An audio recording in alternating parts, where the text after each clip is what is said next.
Alhamdulillah kita sudah memasuki tanggal 23 Rabiul Tsani 1446 Hijriyah. Sudah hari kedua kita melaksanakan sholat sunnah Lailatul Qadar dan nanti malam kita melaksanakan sholat sunnah Lailatul Qadar hari ketiga. Sabda Tuan Syekh Abdul Qadir Al-Jailani pada sholat syirah, penyebab butanya mata hati yaitu sebab ingkar dari hakikat perintah Allah. Penyebab ingkar karena terbawa oleh perintah bermacam-macam nafsu kezoliman seperti sifat takabur, sombong, dendam, hasut, kikir, ujub, mengumpat, mengadu domba atau namimah, berdusta, dan lain-lain tegasnya. Setiap sifat yang tercela yaitu sifat matsmumah. Adapun obat untuk menghilangkan sifat matsmumah itu adalah dengan membersihkan cermin hati dengan kalimat tauhid, dengan ilmu, dengan amal, dan memerangi hawa nafsu dengan perang yang hebat, baik zahir dan batin, hingga menghasilkan hidupnya, hatinya dengan cahaya tauhid. Hidupnya hati dengan cahaya tauhid menurut ahli usuluddin, yang dimana artinya tauhid adalah menyembah hanya kepada Allah dengan sebenar-benarnya. Tiada Tuhan selain Allah yang esa zatnya, sifatnya, af'alnya. Dan menurut ahli tasawuf, tauhid artinya menjaga hati dari memandang kepada selain Allah. Tadi sudah dikatakan, menjaga hati dari melirik selain kepada Allah dalam nasihat Tuan Syekh Abdul Qadir. Adapun alat untuk mencapai, untuk menghasilkan tauhid menurut ahli thariqah, yaitu dengan memperbanyak zikrullah. Para ahli fikih mengatakan, bagaimana memperbanyaknya kalimat la ilaha illallah? Mereka mengatakan 13.000 kali dalam sehari. Itu ahli fikih. Tetapi alat tasawuf mengatakan cukup berzikir minimal 1.200 kali dalam sehari kalimat tauhid, kalimat la ilaha illallah yang diterangkan dalam kitab Bidayatus Shalihin. Maka firman Allah Subhanahu wa taala dalam surat Al-Ahzab ayat 41, A'udzubillahi minasyaitonirrajim. Ya ayyuhalladzina amanu dzkurullaha dzikran katsira. Hai orang-orang yang beriman, berzikirlah dengan menyebut nama Allah. Zikru Allah. Zikir yang sebanyak-banyaknya. Kenapa zikrullah bukan mengingat Allah, tapi menyebut nama Allah? Maka di sini para ahli tasawuf mengatakan zikir yang paling utama ialah kalimat la ilaha illallah. Kenapa dengan kalimat la ilaha illallah? Setiap hari manusia pasti merasa tidak mendapatkan kebaikan, tidak mendapatkan keberuntungan. Padahal dengan zikir ini Allah Subhanahu wa taala dalam surat Al-Jumu'ah ayat 10 mengatakan wazkurullaha katsira la'allakum tuflihun. Dan berzikirlah kamu kepada Allah dengan sebanyak-banyaknya supaya kamu beruntung. Kita sekalian beruntung. Maka Abah mengatakan ada apapun masalahnya, ada apapun kesenangannya, tetap berzikir kalimat tauhid, kalimat la ilaha illallah. Karena apa? Tanda itu adalah suatu keberuntungan untuk kita semuanya. Masyaallah ikhwan rahimakumullah. Adapun orang yang beriman, yang tentram hatinya adalah orang yang selalu mengingat Allah selama. Maka hadis daripada Abdullah bin Abbas, Rasulullah Shallallahu Alaihi Wasallam bersabda, yang artinya apakah aku perlu memberitahukan kepadamu kamu sekalian sebaik-baiknya amal kamu, amal yang paling tinggi derajatnya, lebih baik daripada sedekah emas dan perak, lebih baik daripada kamu bertemu dengan musuh agamamu, kemudian kamu membunuh mereka, kemudian mereka membunuh kamu. Maka sahabat-sahabat menjawab, tentu saja ya Rasulullah. Rasulullah menjawab, yaitu zikrullah. Karena zikir ini lebih hebat daripada membunuh musuh kita yang sekarang terlihat saudara-saudara kita melawan Israel. Itu lebih hebat. Ingat kepada Allah, berzikir kepada Allah. Dengan berzikir ini kita bisa membantu saudara-saudara kita. Dengan giroh zikir kita. Sampai kepada mereka semua. Sehingga cahaya itu sampai kepada saudara-saudara kita. Malahan dengan kewarisnya kita. Pujian zikir kepada zikir. Yang disabdakan Rasulullah Sallallahu Alaihi Wasallam. Bila kamu sekalian melewati taman surga, maka harus tinggal dengan nyaman di situ. Para sahabat berkata kepada Rasulullah, ya Rasulullah, apakah taman surga itu ya Rasulullah? Sabda Nabi lagi, yaitu majlis zikir. Tidak semata-mata suatu golongan yang berzikir dalam suatu majlis, di mana majlis tersebut tentu dipakai untuk berzikir kepada Allah. Serta para malaikat berkumpul di majlis tersebut dan dipenuhi dengan rahmat Allah. Kita di sini berkumpul. Malah sekarang saya manakibnya off on, offline dan online. Off tadi sudah namanya dilakukan sampai selesai pembacaan mangkobah dan tadi sudah selesai dalam onnya, yaitu Ustadz Mulyanto sudah menyampaikan mangkobah. Firman Allah Azza wa Jalla, manusia yang berzikir kepada Allah, manusia itu berada di sisi Allah. Maka sabda Nabi, tidak ada kaum yang berkumpul sampai berzikir kepada Allah sambil tidak ada pengharapan apa-apa kecuali memohon keridhaan Allah. Selanjutnya Allah Azza wa Jalla bersuruh pada umatnya dari atas langit. Kumu mafurun lakum qad budilat lakum sayyiatikum hamanatin. Berilah kamu sekalian dan tentu kamu sekalian diampuni olehku. Dan semua keburukan kamu sekalian akan diganti dengan kebaikan. Makna di sini, berdiri kamu sekalian, bersegera kita agar kamu diampuni olehku, diampuni oleh Allah. Maka jangan ragu-ragu kita bermanakib, mau offline atau online. Kita bersegera, jangan terganggu dengan korin yang ada dalam diri kita, yaitu zin korin yang senantiasa menjadi saudara kita, yang berjalan di aliran darah kita, sehingga dibuat malas. Maka dengan zikir ini kita membuat saudara kita korin jin yang ada di dalam aliran darah kita ikut untuk berzikir kepada Allah. Maka Allah ganti keburukan dengan ganti dengan kebaikan dari Allah. Allah Azza wa Jalla itu memiliki malaikat yang tugasnya berkeliling mengikuti majelis zikir. Apabila menemui majelis zikir, lalu mereka ikut duduk berkumpul dengan orang-orang yang ada di situ. Sebagian malaikat saling menutupi dengan yang lain oleh sayapnya sambil menutupi majelis tersebut hingga ke langit. Kalau Bapak, Ibu, jamaah semua tahu, di masing-masing rumah, malaikat itu berkumpul menutupi rumah kita, menutupi kantor kita, menutupi apapun yang kita ada di situ. Untuk apa? Apabila majelis itu selesai dan bubar, para malaikat akan naik ke atas. Dan dia berbicara pada Allah, ya Allah, jangan engkau siksa mereka. Ampuni mereka dengan keberkahan zikir kalimat tauhid, kalimat la ilaha illallah.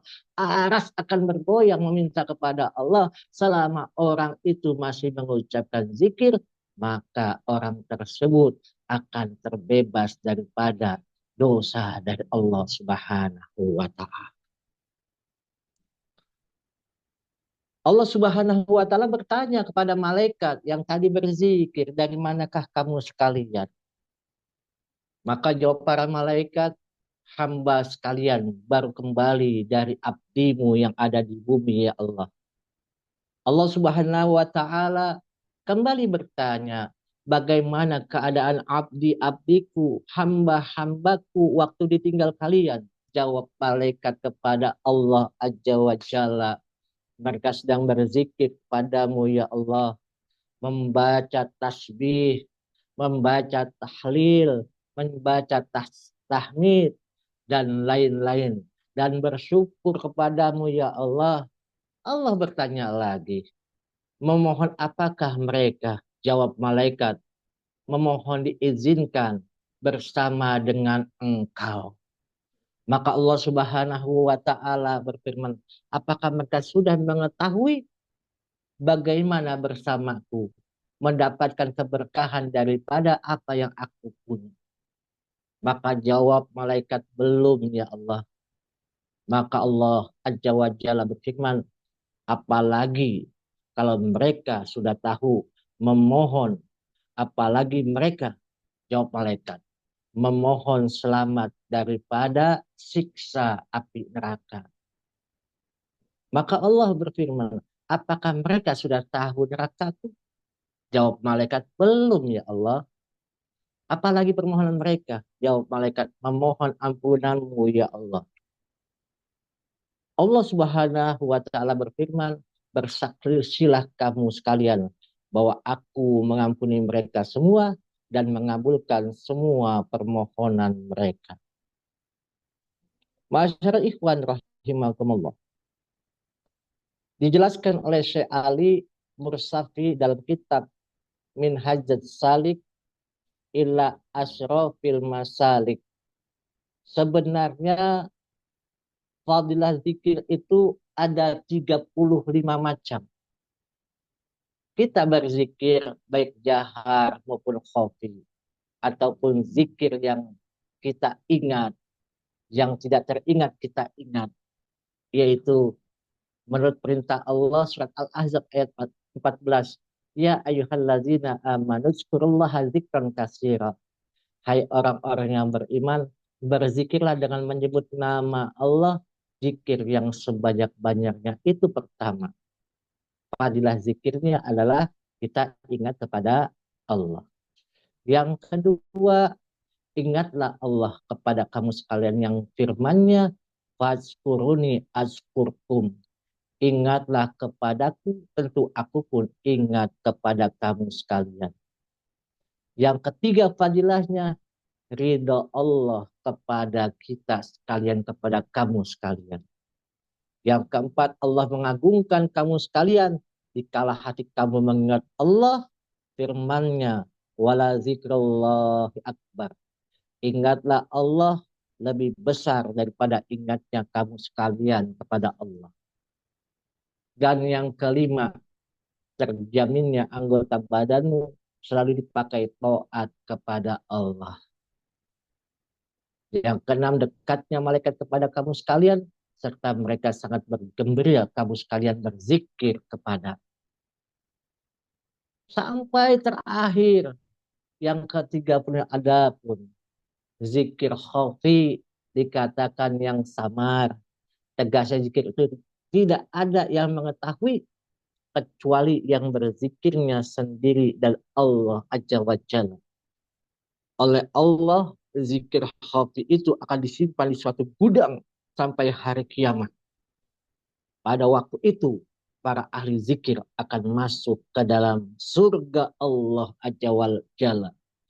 Allah Subhanahu wa taala berfirman, bagi kamu sekalian dariku ada pahala, yaitu zikir khafi, zikir yang tidak dapat diketahui oleh makhluk.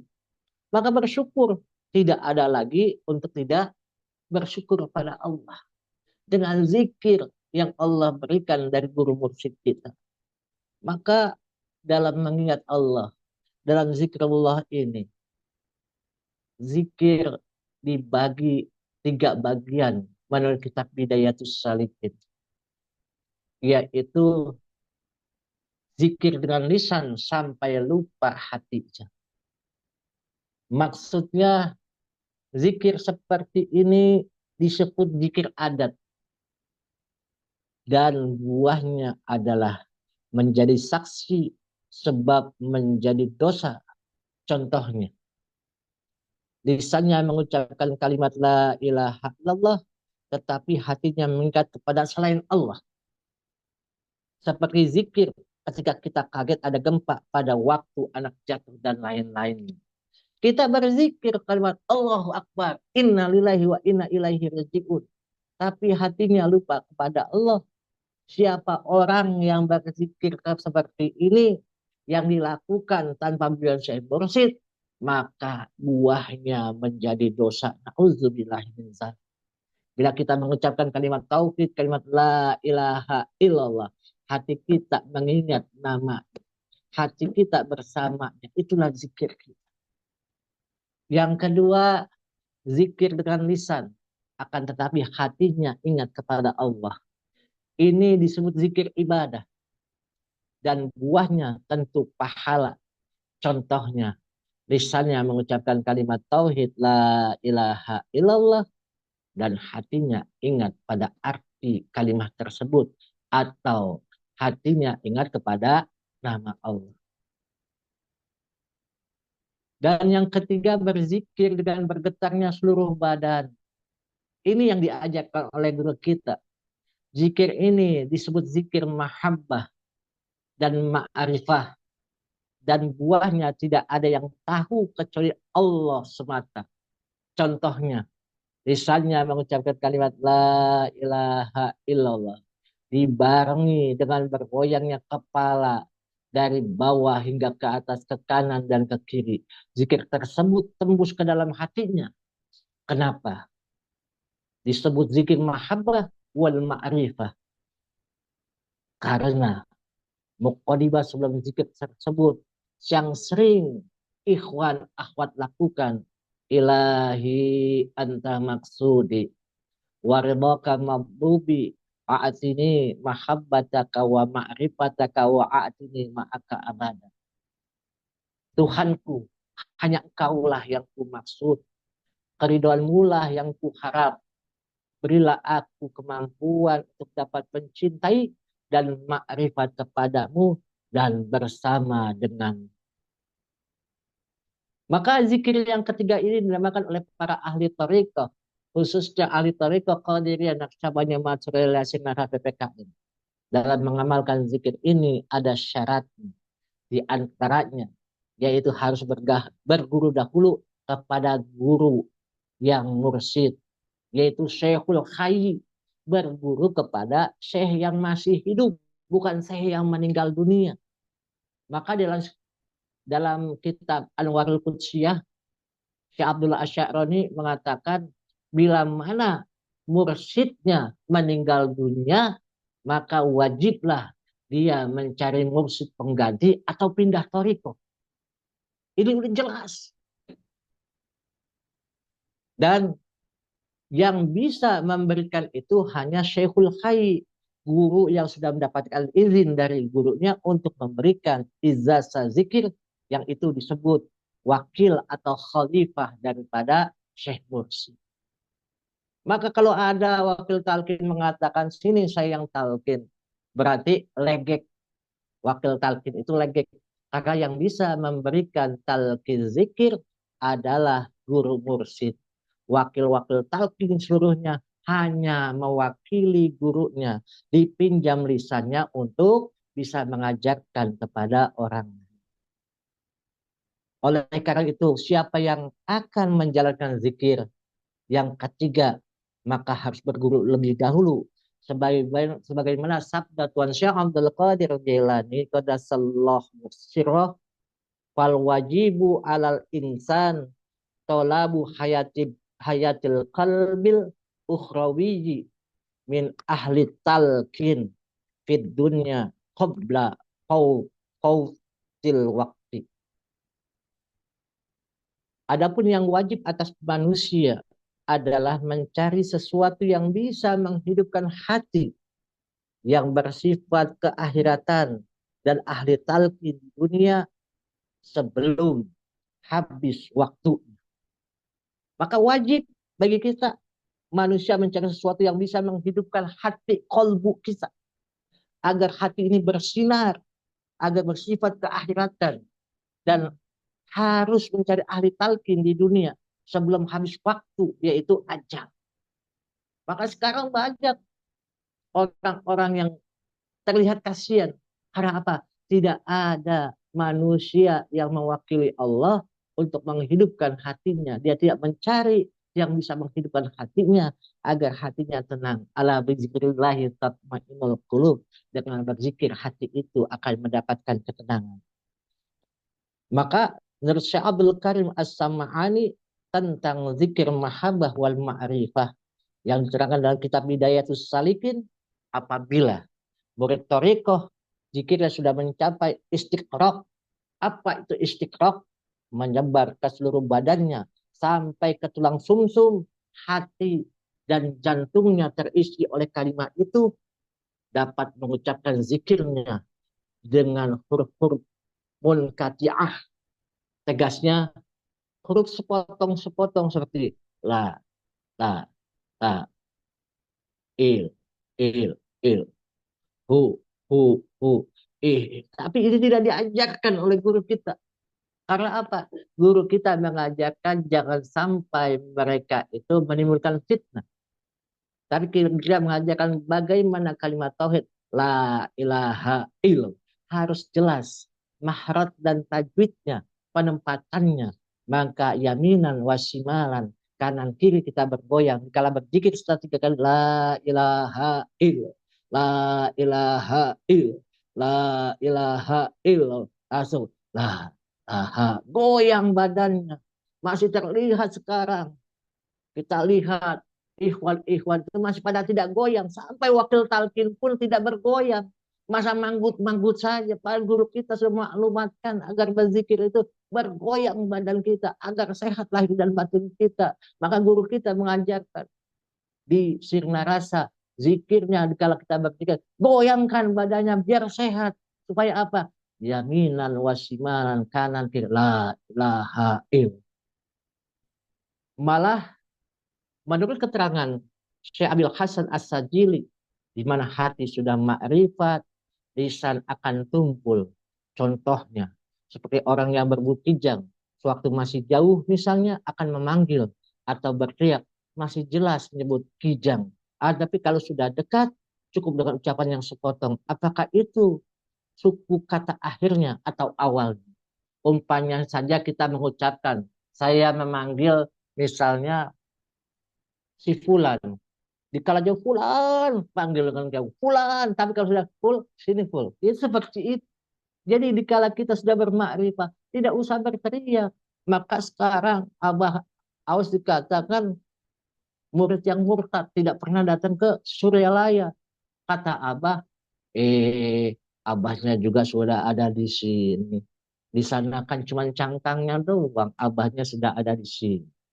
Malah pengikut daripada Thariqah Naqsyabandi, yaitu Syekh Najib Al-Haq ini punya murid.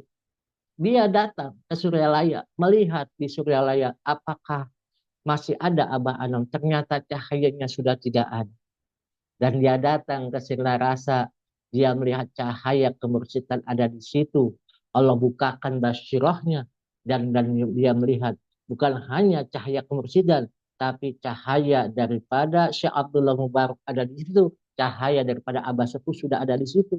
Dan Abah sudah berkata tahun 2014 kepada saya, sudah sekarang mah Abah Anomnya sudah ada di sini.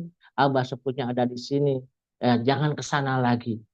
Tetapi sekarang Abah memperbalikkan kita ke sana supaya apa? Kita mengenal lebih jauh bahwa guru-guru mursyid kita dikuburkan jasadnya ada di Godebab, bukan di Suryalaya, tapi di Godebab. Menurut ulama ahli thariqah, di mana zikir itu sudah meliputi seluruh badannya, seluruh tubuhnya, tegasnya orang itu tubuhnya sudah terbawa oleh zikir, maka akan timbul khusyuk dan lalu air matanya akan bercucuran dan merasa panas kujur tubuhnya. Setelah begitu orang itu akan tenggelam dalam lautan mahabbah dan ma'rifah dan musyahadah yang disebut bahrul hayat yang artinya lautan kehidupan.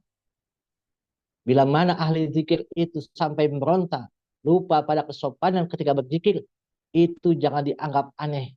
Karena dimisalkan pada orang yang sedang mancing, terbawa oleh rasa ketika akan menelan mata kailnya. Sesuai dengan firman Allah Subhanahu wa taala, alam yakni lil ladzina amanu ang tahsya'a qulubuhum li zikrillah. Dan datang waktunya bagi orang-orang yang beriman untuk tunduk hati mereka mengingat Allah. Maka di sini perlunya kita tunduk kepada perintah Allah. Maka ayat ini menjelaskan bahwa caranya zikir sampai ke pangkat khusyuk itu adalah harus zikir yang dapat baiat atau berguru dahulu kepada Syekhul Khair. Semua kita semua sudah mendapatkan ta'lam qaf ya'nun senantiasa bisa mensinergikan dalam kehidupan kita. Jangan kurang berzikir daripada 1.200 kali dalam sehari semalam. Semoga Allah berkahi semuanya segalanya.